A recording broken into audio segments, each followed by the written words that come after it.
Queridos irmãos, queridas irmãs, então esse é o último vídeo, 457. A questão é de número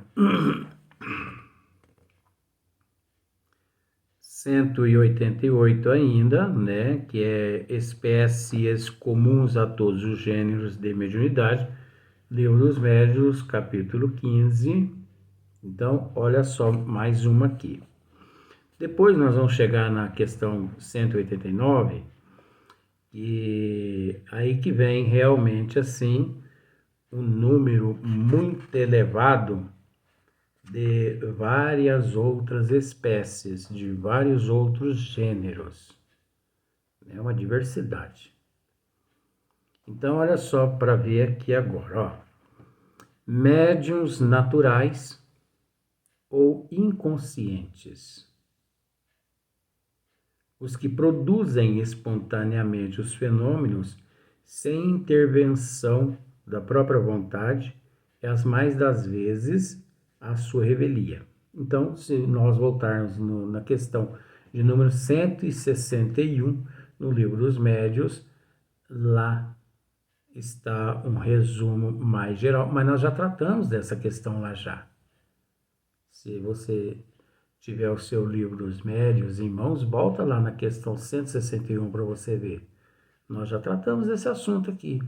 Então, aqui vamos pensar assim: quando Kardec deixa aqui em rodapé, vamos dizer assim, o número correspondente à questão no Livro dos Médiuns, nós já tratamos já. É que agora nós estamos tratando assim dos gêneros, né, das qualidades. Então, só que quando fala também que médiuns naturais ou inconscientes, não é aqueles médiuns, não é assim. Por exemplo, ó, tá falando de mim ali, ó. Não, vamos por parte. Inconsciente. Inconsciente de que aquela pessoa é portadora daquela faculdade. Nele é tão natural aquilo, mas tão natural, você entendeu? Que ele é inconsciente de que aquilo tudo é fato. Ele pensa, por exemplo, vamos por parte. Quando eu tinha meus 5 anos, 4, 5 anos, eu via os espíritos, eu ouvia os espíritos, eu conversava com espíritos, doido desde de 4, 5 anos, entendeu? Já era doido já. Agora, de vez em quando toma Gardenal, de vez em quando não toma, só é por aí. Então, desde os 4 anos, então eu cresci vendo e cresci ouvindo. Então, isso para mim era e continua sendo tão natural,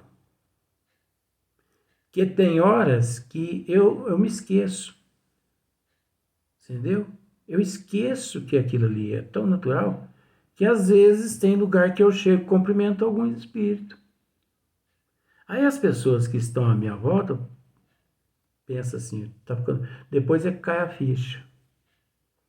Quando eu percebo, eu peço desculpa às pessoas, que ninguém tem o direito de causar transtorno na mente das outras pessoas.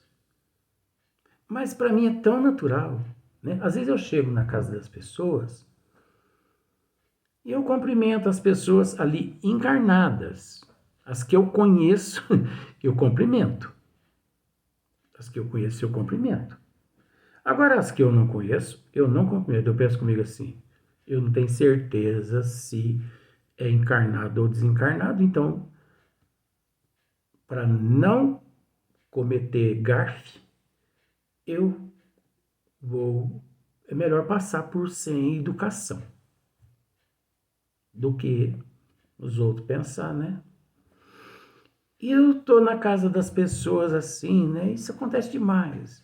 Eu tô assim na casa das pessoas, aí de repente passa um homem, De repente passa um rapaz, de repente passa uma moça, de repente passa... E de repente senta um senhor dali, senta uma senhora dali. E eu fico naquela dúvida, né? Eu cumprimento ou eu não cumprimento essas pessoas? E essas pessoas também conversando naturalmente. Eu fico quieto, né? Eu ouço isso, eu ouço aquilo ali naquele momento. Eu fico quieto. Mas você leva o conhecimento daquelas pessoas da casa? Não. E só se algum assunto surgir, né? Mas assim mesmo é assim. Eu não digo nome de ninguém. Pode vir um espírito e dizer assim, ó, diga para o meu filho que é o seu pai Sebastião Sauro. Eu não digo. Chico Xavier diz que o médium tem que disciplinar os espíritos. O médium não pode dizer às outras pessoas tudo que os espíritos pedem. Eu não digo. A não ser que seja algum mentor espiritual, alguma coisa assim, para passar uma orientação. Ó, aqui tal, o mentor tal, e tá pedindo ir para passar nisso, tal. Mas fora mentor, eu não faço. Agora, se a pessoa pergunta, né, se a pessoa entra no assunto, porque nem todos os lugares que eu vou, que isso acontece, as pessoas têm conhecimento da doutrina dos espíritos, então a gente tem que respeitar isso. Não é porque eu vejo, porque eu ouço, que eu vou impor às pessoas que elas aceitem tudo que eu vejo e que eu ouço. Não. Respeito em primeiro lugar.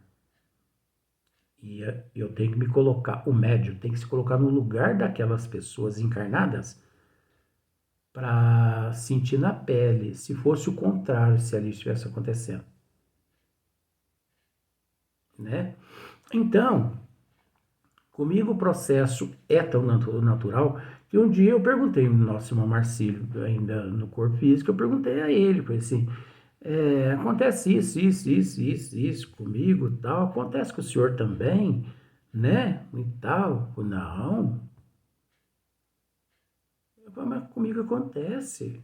Não, mas isso aí é uma faculdade especial, ainda dizia de jeito. Não é todo mundo que tem, não, e tal, e ele me orientava. Eu não vou dizer muita coisa que não.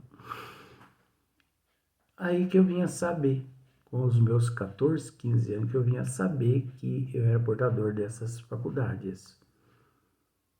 Então, um processo tão natural, né? Eu converso assim com os espíritos, tão natural. Eu ouço os espíritos assim, tão natural, como se eu estivesse lidando, assim, conversando com o encarnado, a pessoa encarnada. E, ao mesmo tempo, inconsciente de que tudo isso eu possuía, quando eu não tinha conhecimento. Porque quando a pessoa não tem conhecimento, isso é tudo inconsciente nela de conhecimento. Ela não tendo conhecimento, isso é inconsciente a ela. Porque ela não sabe que isso é um processo natural. Ela não sabe. E por ela não saber, é natural. Olha só para você ver. Médios naturais ou inconscientes. Os que produzem espontaneamente os fenômenos, sem intervenção da própria vontade. Eu não tinha vontade nenhuma, entendeu? De ver espírito. Eu não tinha vontade nenhuma de ouvir espírito. Era um processo natural, acontecia. Sem mais, sem menos, acontecia. Na época, porque nunca interroguei a minha mãe, né? Na época, eu também não tinha noção, mas eu nunca a interroguei. Mãe, a senhora está vendo isso? Mãe, a senhora está ouvindo isso? Nunca a interroguei. Porque eu achava que ela também estava vendo, ouvindo. Tanto é que eu brincava com um amiguinho meu que aparecia lá na minha casa. Ele me chamava para ir lá pro terreiro brincar e eu ia. E eu lá brincando com ele, sabe, assim, daquela vaquinha que era chuchuzinho, de pauzinho que a gente... Porque naquela época o brinquedo era esse, né? Hoje em dia é videogame, né? Então eu tinha meus 4 anos. Ai, 4 anos que não voltam mais, 2022. Mas tá bom. Graças a Deus que já passou, né? Já tá para lá já da metade.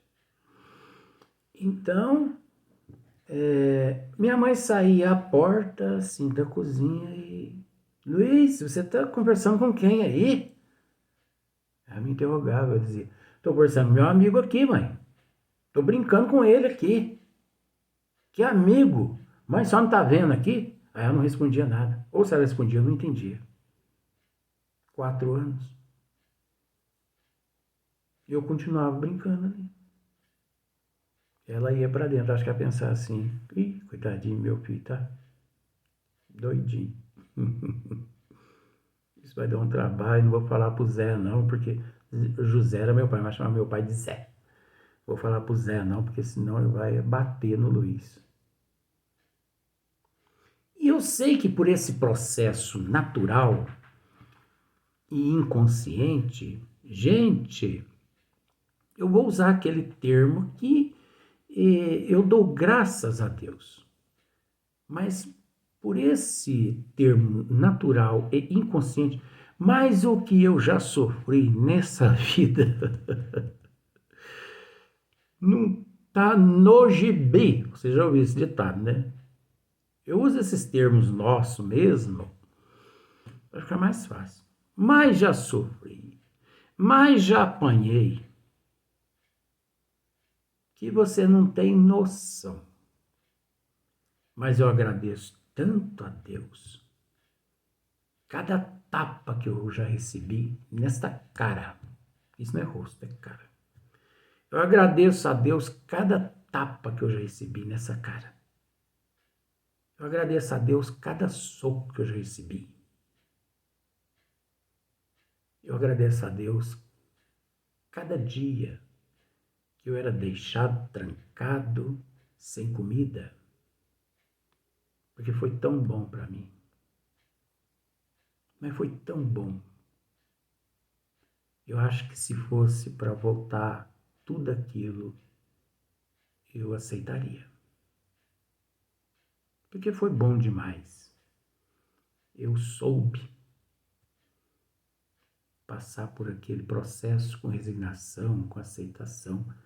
Em meio àquele processo todo, parecia que eu já entendia que eu tinha que aceitar aquilo, porque aquilo ia me ajudar. Fazia parte da minha lapidação. E do fundo do meu coração eu posso dizer, você pode pensar masoquismo, não. Cada um tem o direito de pensar o que quiser. O importante é Deus estar sabendo do que aconteceu comigo e do que foi bom para mim. Mas foi tão bom. E eu agradeço tanto a Deus, aqueles que foram instrumento daqueles espíritos, das trevas, assim, para me atacar, para me bater. Aí você pode me dizer assim, mas Luiz, o que você, o que você está dizendo isso é autobiografia sua. Tem a ver com o que você acabou de ler, mas é lógico. Médios naturais e inconsciente. Eu estou usando-me como exemplo. Então, ninguém melhor que eu para saber o que eu passei. Gente, e o que eu passo? Ninguém melhor que eu. Eu sou exemplo vivo de médios naturais e inconscientes. Então, vivido, né? O que eu já vivi, o que eu já enfrentei, o que eu já passei e o que eu passo. Isso é uma mensagem. Felizes daqueles que captarem e que raciocinarem com prudência, com bom senso, porque é o que está aqui. Por que eu estou dizendo felizes? Porque eu passei e passo com resignação, com aceitação, com paciência. Eu não me dou o luxo de querer, em momento algum, ser mais que os outros. Esse processo todo que eu enfrentei e enfrento na minha vida tem me ensinado a permanecer no anonimato. É tão bom, gente, permanecer no anonimato, mas contribuindo para que o Cristo sobressaia, para que as pessoas se sintam importantes. Nós temos que nos conscientizar disso, que nós temos que nos ocultar para que o Cristo apareça. Nós temos que nos ocultar para que as pessoas se sintam importantes. Eu me sentir importante não é importante a mim, porque isso é vaidade. Eu tenho que me esforçar para que o meu próximo se sinta importante. Porque eu me sentir importante não é importante, não tem importância nenhuma. Porque eu tenho consciência do que deve ser feito e do que não deve ser feito. Então, quando você tem consciência do que deve ser feito e do que não deve ser feito, deixa de ter importância você ter que aparecer. Para que aparecer? Para quê? Ah, mas aí você contribui para que a outra pessoa apareça. É tão gostoso você contribuir de um ato onde a outra pessoa é que aparece.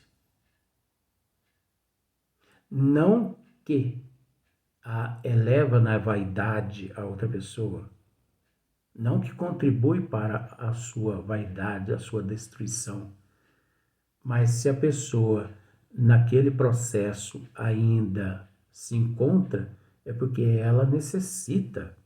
E nós não podemos julgar o direito de nenhuma pessoa aqui na Terra. Nós temos que julgar as nossas condições.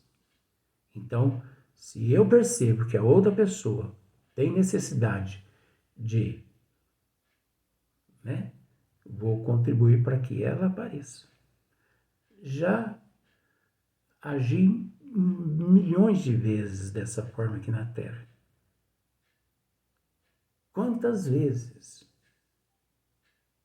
Não tem nada melhor que contribuir para que a outra pessoa apareça. Ela precisa daquilo. É o combustível que a mantém, né? Ali. Então é isso, é a vida, né?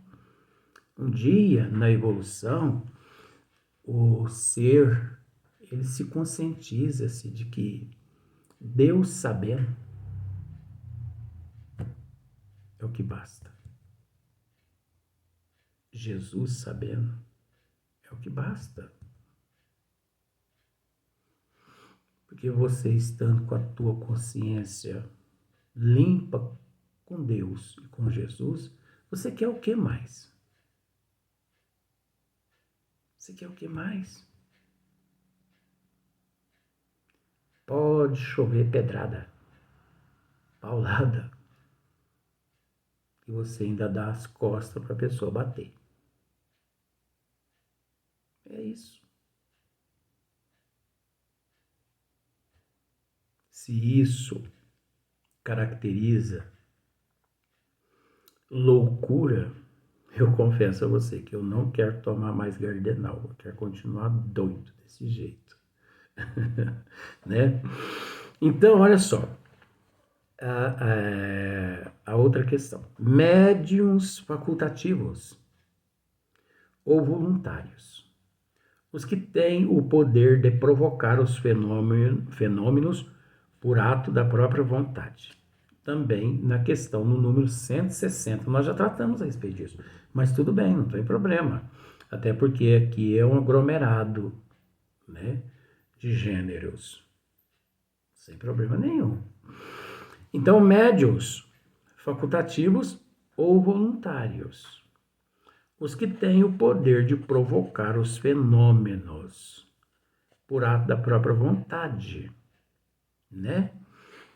Então, ele pode provocar uma materialização, uma desmaterialização, ele pode provocar, contribuindo para o movimento de uma mesa, de uma cesta, de uma prancheta, de uma caixinha de vime, né? Ele pode, a vontade dele, ele auxilia a vontade dele, então ele provoca, né? O médio de, já disse, né? O médio de materialização, solta, pronto. Como, por exemplo, Sai Baba, né? Um espírito muito evoluído que viveu aqui na Terra, acredito que na Índia. Se você digitar lá Sai Baba, você vai ver quantos fenômenos ele, né, materializava com as mãos. Então, o médio de cura também. Só que os processos são diversos que não há como a gente comentar todos os processos, né? Então, mas tudo depende da vontade do médium. Vamos pensar assim, 60% os espíritos, mas o médium, ele provoca aqueles fenômenos. Está sobre a vontade dele. Ele quer trabalhar, ele quer atuar, né? Daquela forma, tanto para o bem quanto para o mal, porque o processo é neutro. O que diferencia um do outro é o conhecimento dos desígnios das leis divinas.